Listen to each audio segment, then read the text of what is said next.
Happy Hanukkah, everybody. Start with the question. Is Hanukkah the Jewish Christmas? And I get where the question comes from because they do share at least a few things in common. They occur around the same time of the year. I should say Hanukkah benefits from proximity to Christmas. But that might not be a coincidence that they occur around the same time of the year. And there's a theme between the two of them of they're both celebrating light of some sort, defined differently between the two of them, but light at that dark time of the year during the winter months. Or is Hanukkah something else?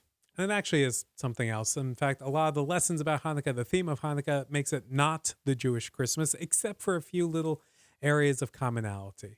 So what we're going to do with this video is look first at that little area of commonality and kind of explore that question. Why does Hanukkah and Christmas fall around the same time? And why do they seem to share this similar little aspect of themes of light, darkness, light overcoming darkness, and so on? So we're going to start with that, and then we're going to delve into some of the other stories that we have about Hanukkah and where it comes from and why it's important, and also what sort of lessons we can take from those early stories and see what they mean for us today in whatever year you happen to be watching this. This is an evergreen YouTube video. So here's what I did. I put together a source sheet on Sefaria.org, and there's a link in the description below, so you can click on the link and you can see the source sheet and follow along on your own. I'll also be sharing my screen so that we can read some of it together and talk about some of it together.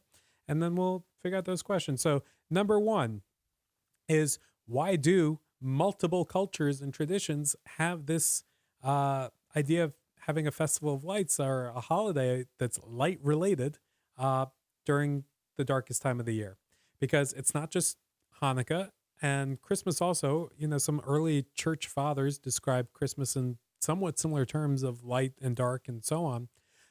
It's not just Judaism, it's not just Christianity, but it's a lot of different cultures around the world that have a light-themed festival during the winter. So we're going to talk about that first.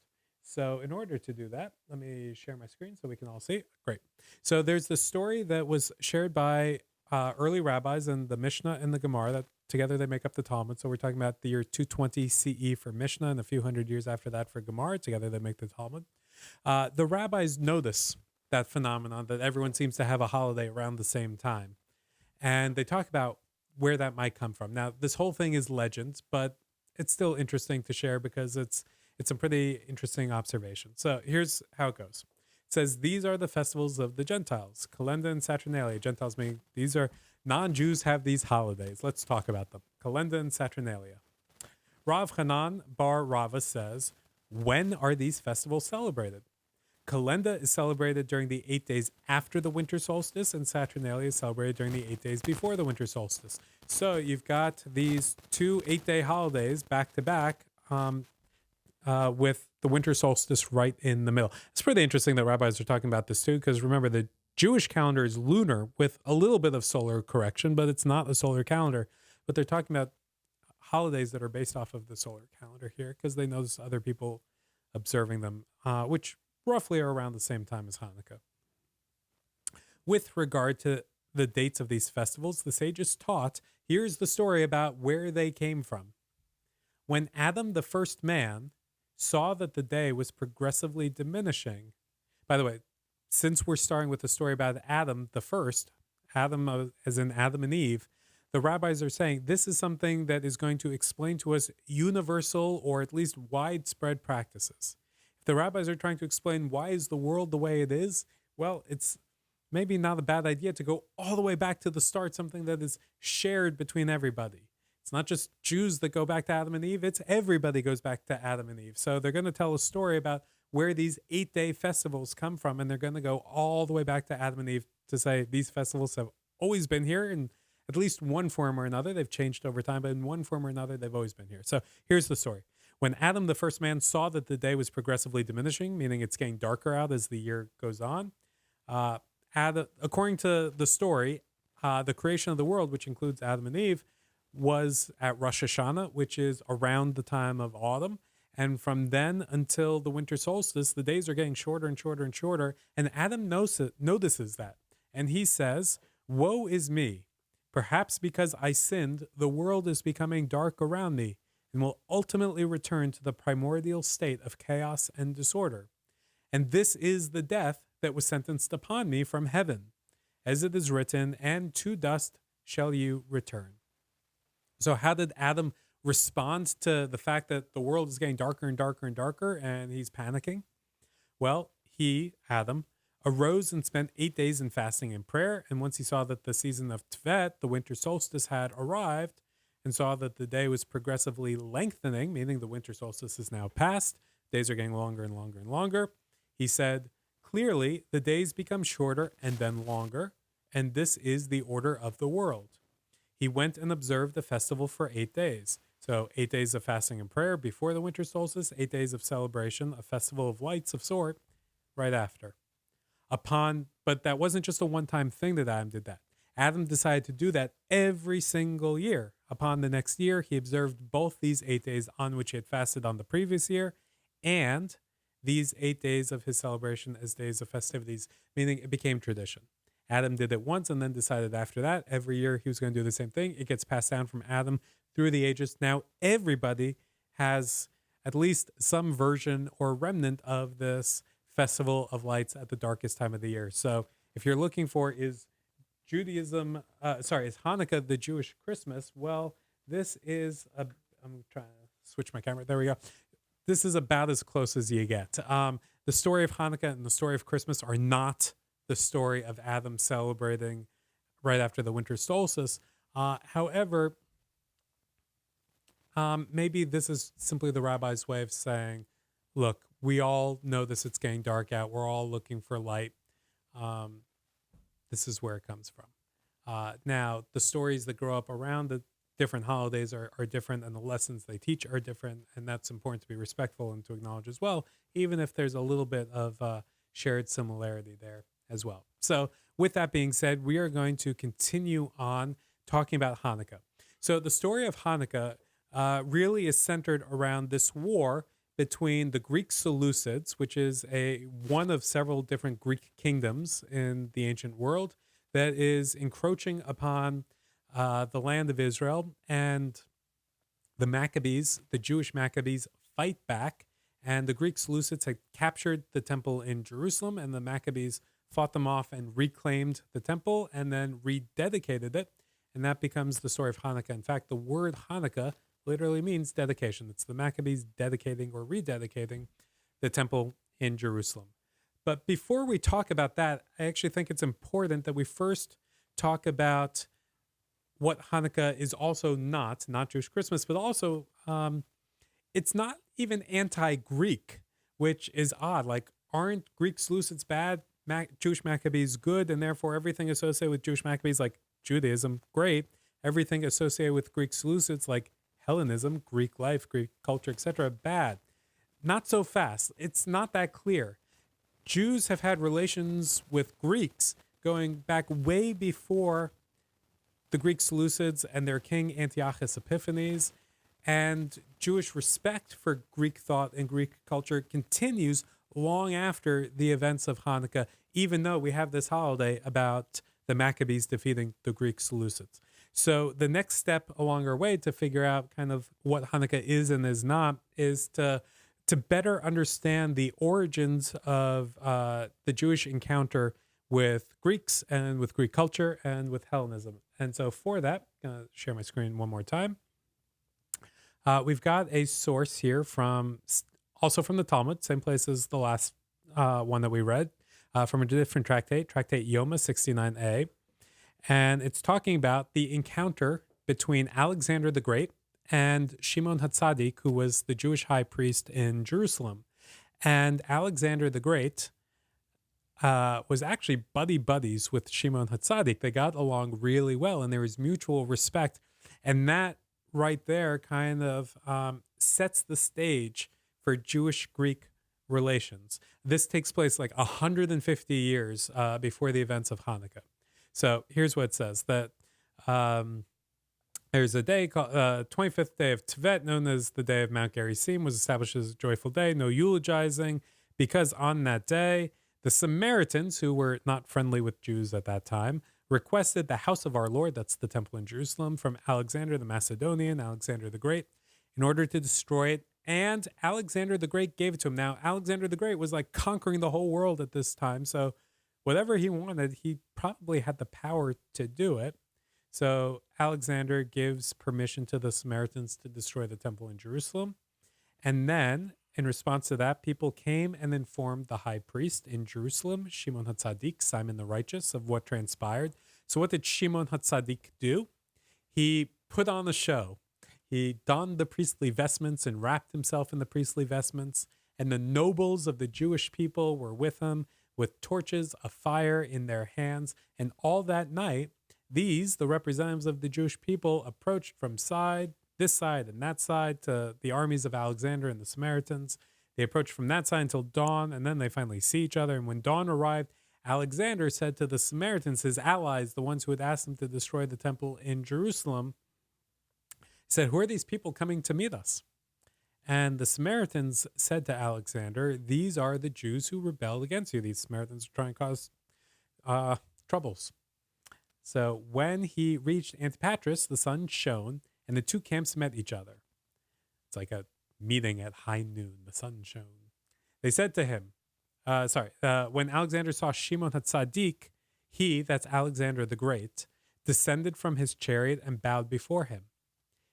Which, to me, seems odd. To you, maybe that seems odd. Like, why is Alexander the Great, the most successful general of his time, maybe even all time, bowing before the Jewish high priest in Jerusalem? Anyways, his escorts had the same question. They said to him, "Should an important king such as you bow to this Jew?"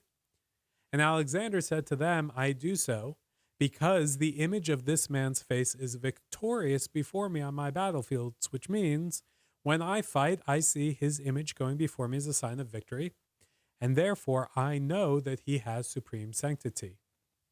That's a lot of respect that Alexander the Great has for Shimon HaTzadik. He said to the representatives of the Jewish people, "Why have you come?" They said to him, "Is it possible that the temple, the house in which we pray for you and for your kingdom, not to be destroyed, and that the nations will try to mislead you into destroying it?" Meaning, Shimon HaTzadik and all his group that went with him are telling Alexander the Great, "Let me tell you what's going on in the temple. Amongst other things, we are praying for you and for your kingdom. We don't wish you any harm. If anything, there's respect going the other way as well. There's respect coming from Shimon HaTzadik and those with him towards Alexander the Great." After this, Alexander and Shimon HaTzadik are getting along really, really well. Needless to say, Alexander the Great does not destroy the temple, doesn't conquer, not in that sense anyways, doesn't conquer anything in the destructive sense and so on. Rather, we get this kind of respectful relationship between Shimon HaTzadik and Alexander the Great. That relationship worked out so well that a lot of Jews actually came to admire Alexander the Great. So much so that they started naming their kids after him.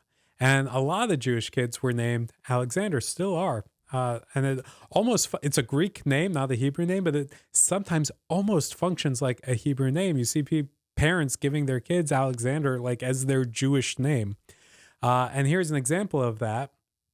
And it's not just random people. It's like rabbis are named after Alexander as well. So this is from a midrash, a rabbinic story based on Tehillim, on Psalms, about a guy named Rabbi Alexander. And it's only here to kind of point out that, even rabbis get to be named after Alexander. We're not going to go too much into what he had to say, but it's here if you want to go back and look at it yourself.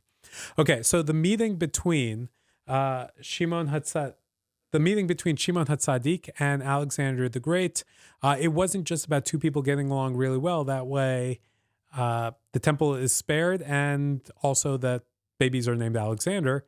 It actually influences Judaism itself in a humongous way that can't really be understated. So let me show you what I mean by that. In Seder Olam Rabbah, which is another rabbinic midrash, it begins with a quote from the book of Daniel.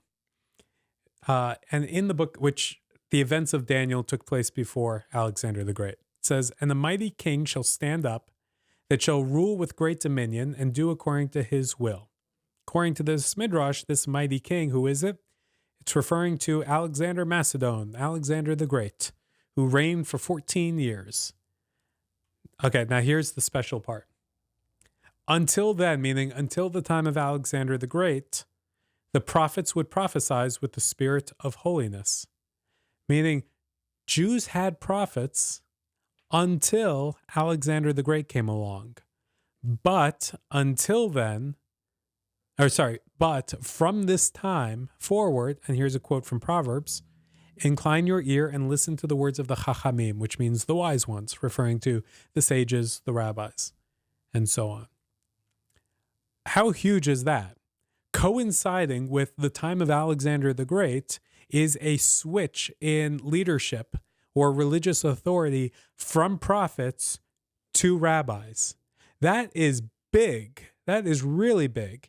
And it's not just this one kind of like out there midrash that's saying this. This really is a big shift for Jews, because it is around this time that that prophecy ends and a whole new era begins that eventually leads towards rabbinic Judaism. And rabbinic Judaism has a lot of respect for Greek thought and Greek thinkers, and perhaps no more so than in the writings of Rambam, Maimonides, who lived about 800 years ago, so much further forward in time. But Rambam, Maimonides, was a rabbi, well learned in Greek philosophy, especially Aristotle. He was also a physician, and served in the court of Saladin in Egypt. So hugely important guy, one of the most respected Jewish thinkers in our history. And one of the things that he wrote was a commentary on the Mishnah, that rabbinic text from around 200 to 20 CE. Pirkei Avot is part of that, the ethics of our fathers, chapters of our fathers. And the important thing in his commentary here is just this one little line. He said that because of, and then this part is what's important, philosophy, which is Torah. Here in the Hebrew, Chokhmah v'hi haTorah. Chokhmah means wisdom, which is Torah. Philosophy, by the way, is Greek for love of wisdom. So using that word wisdom is not a coincidence. By saying Chokhmah, he's really referring to kind of the sort of philosophy that came out of, or partially came out of, Greece. Like I said, Rambam has huge respect for Aristotle, was well learned in what Aristotle had to teach. So going back to that midrash that said during the time of Alexander the Great, prophecy ended, and from that time we listened to the words of sages. One of the things that Greek thought brought over in the form of philosophy, one of the subjects in philosophy is kind of logic and thinking through things and rational thought and so on, which comes over with Greek thought and then gets applied to the study of Torah and the study of Jewish tradition, something that the rabbis engage in. And maybe thanks to those gifts, Judaism was able to go in a somewhat different direction than it had been up until that time. This is going to sound totally blasphemous, and I'll probably get kicked out of whatever. But historically, this, at least is a testament to that kind of respect for Greek thought. What I'm trying to point out with all of this is that Judaism is not anti-Greek. But the holiday of Hanukkah sometimes comes across that way. But I'm going to try and share a different way of understanding it. So going back to the text, let's talk about Hanukkah itself and what the traditional stories have to say. So this next one comes from the book of Maccabees, which is not part of the Hebrew Bible, the Jewish Bible, the Tanakh. It's part of something called the Apocrypha, which got preserved in, amongst other places, actually in the Roman Catholic Bible and a few others as well. But it's an ancient source. It goes back to the Second Temple time period. And it's talking about the events of Hanukkah, where the Greek Seleucids, after Alexander the Great died, his kingdom that he created, his empire, split up into different parts. One of them were the Greek Seleucids, which were to the north of Israel. And they had their own king. Antiochus Epiphanes.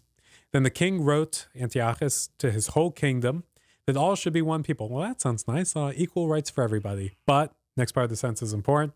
And that all should give up their particular customs. There's the downside. We should all be one people, meaning everyone has to do exactly like us. All the nations accepted the command of the king, meaning hugely popular proposal amongst most people, not everyone. Even many from Israel gladly adopted his Greek religion. They sacrificed to idols and profaned the Sabbath. That's kind of a hard line to read for Jews who like to think, oh, we're always proud of being Jewish. But, if going back 150 years before that, we get the beginning of a Jewish appreciation for Greek life, some people appreciated it so much that they didn't even see the need for being Jewish anymore, so they went along with it.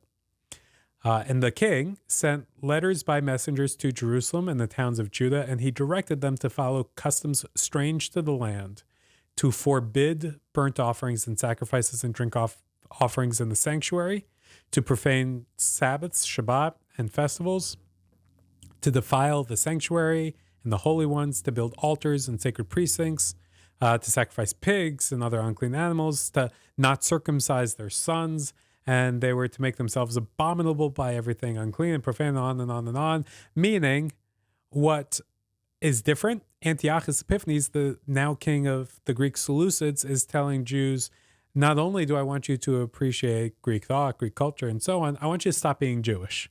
I want you to do all these things that violate your Jewish tradition, that violate Jewish law and practice, and give all those up and only be Greek. There's nothing but Greek thought now.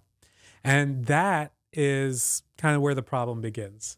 So going on, the next source is from something called Antiquities of the Jews, which was written by Josephus. Josephus was a Jewish general in the war against the Romans, which happened centuries after the events of Hanukkah. He was captured by the Romans and he was brought to Rome, and he had a second career there where he was a historian, and he wrote about Jews and Jewish life. And one of the things he wrote was the Antiquities, which was like a full history of the Jewish people.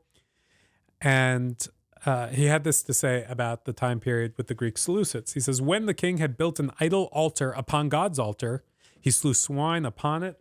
Oh, I've got where'd it go? Yes, I brought in a show and tell. Here's my pig. I've had this pig for 20 some odd years.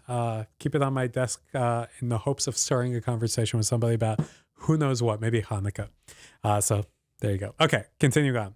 He compelled, meaning Antiochus Epiphanes, the Greek Seleucids, compelled them to forsake the worship which they paid their own god and to adore those whom he took to be gods. He made them build temples, raise idol altars in every city and village, and offer swine upon them every day, which is not kosher, not to eat, and certainly not to sacrifice. He also commanded them not to circumcise their sons and threatened to punish any that should be found to have transgressed his injunction. Then he appointed meaning he was trying to enforce this. He appointed overseers who should compel them to do what he had commanded. Many Jews complied, either voluntarily, meaning, yeah, Greek life is great, so who needs the rest? Or, meaning some people did this not because they were enamored with Hellenism to the exclusion of Judaism, but rather out of fear of the penalty that was denounced. But the best men, these are going to be the Maccabees, and those of the noblest souls did not regard him, but did pay a greater respect to the customs of their country than concern as to the punishment which he threatened to the disobedient. And it's going to go on and on.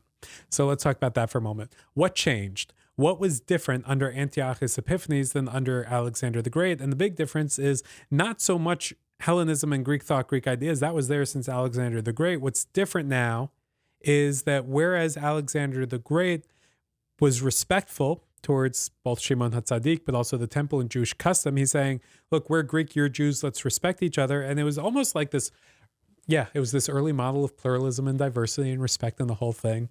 But none of that is under Antiochus Epiphanes. To him, it's either one or the other. It's either be Greek or be Jewish, and you can't be both. And that is kind of where the rebellion against the Greek Seleucids come from, is this push back against, no, we're also proud to be Jews. That's what the Maccabees were fighting for. And so when we celebrate Hanukkah, it's not so much like we have to turn off the rest of the world and shut it off and disregard Western civilization and Western culture. There's a lot, not everything, but there's a lot there to appreciate and to admire that we can learn from and grow because of it. And it doesn't mean we have to give up our Judaism or our Jewish identity to do so. Where it becomes a problem is when the outside world tells us stop either being Jewish or stop doing Jewish things, when they get offended by our Judaism, and when the sort of universalism that's being promoted is the sort of universalism that erases the dignity of differences amongst people, and in the case of Jews, the dignity of holding fast to our Jewish beliefs and Jewish practices and Jewish customs. If anything, Hanukkah is about how do we respectfully be both? How do we respectfully have relationships with the outside world where we both mutually kind of benefit from that interaction, while at the same time not losing our own identity, keeping fast to that. So with that, I've got one last thing to share, which is a story that was eventually told several hundred years after any of the events of Hanukkah. First time we see it's not until the Talmud, hundreds and hundreds of years later. But the rabbis are now talking about, well, how do we remember Hanukkah now that it's in the past? Now that we're no longer in that same time period, what are the lessons that we want to take forward? And they're not teaching history so much. I mean, maybe, but that's not the point. What they're trying to teach is a spiritual lesson that they can take from it. And they've got this story here saying when the Greeks entered the temple, they impurified all of the oil that was used to light the menorah. And when the house of the Hashmonaim, that's the Hasmoneans, the Maccabees, became strong and defeated them, they checked and could only find one cruse of oil, one little tiny jar of oil that still had the seal of the high priest. There was only enough oil to last for one day. They had a choice. Do they wait to rededicate the temple until they could make more? It'll take 8 days to get new oil, or do they do it right away and not waste a moment, even though they don't have enough oil to keep it going? There's only enough oil to last for one day. There was a miracle, and they were able to light from it for 8 days. From that one cruse, they were able to light from that one cruse of oil for an entire 8 days. And then the next year, they established and made these Yamim Tovim, these great holidays, good days, holidays, with Hallel, songs of praise, and Hoda'ah, thanksgiving as well. So that's how the rabbis ask us to remember it, with that miracle of the oil and that miracle of the light, even in dark times. And that light also works as a metaphor. It's the metaphor of Jewish light persisting, even in the face of darkness and dark times and oppression and so on. And not only does our light continue, but it continues in a way that we want to share it with the world. One of the mitzvot of Hanukkah is to publicize the miracle, to, practically speaking, light our menorah and put it in our windows so that the outside world can see not just that we're Jewish, but we're proud to be Jewish. And not only that, but that our pride, the light, grows each day. Doesn't diminish. It doesn't go away. It becomes stronger and stronger and stronger. So on the first night, we light one candle, on the second, 2, and third, 3, all the way until the end of Hanukkah, when we've got our entire menorah glowing brilliantly, showing how strong our faith becomes with just what starts with a little bit, grows into something much, much more. So what's the story of Hanukkah? The story of Hanukkah is about pride in being Jewish. It's about the determination to keep our traditions going, not to turn off the rest of the world, not to not be a part of the rest of the world, but to not forget our own traditions, our own customs, the beautiful gifts that get handed down to us from our ancestors. Happy Hanukkah, everybody. Question for you. What does Hanukkah mean to you? We've all got our own ways of celebrating and understanding it. Leave a comment below, please. Also, if you like this video, click a thumbs up, please. And also invite you to subscribe to our channel so we can continue to grow our community. Happy Hanukkah, everybody.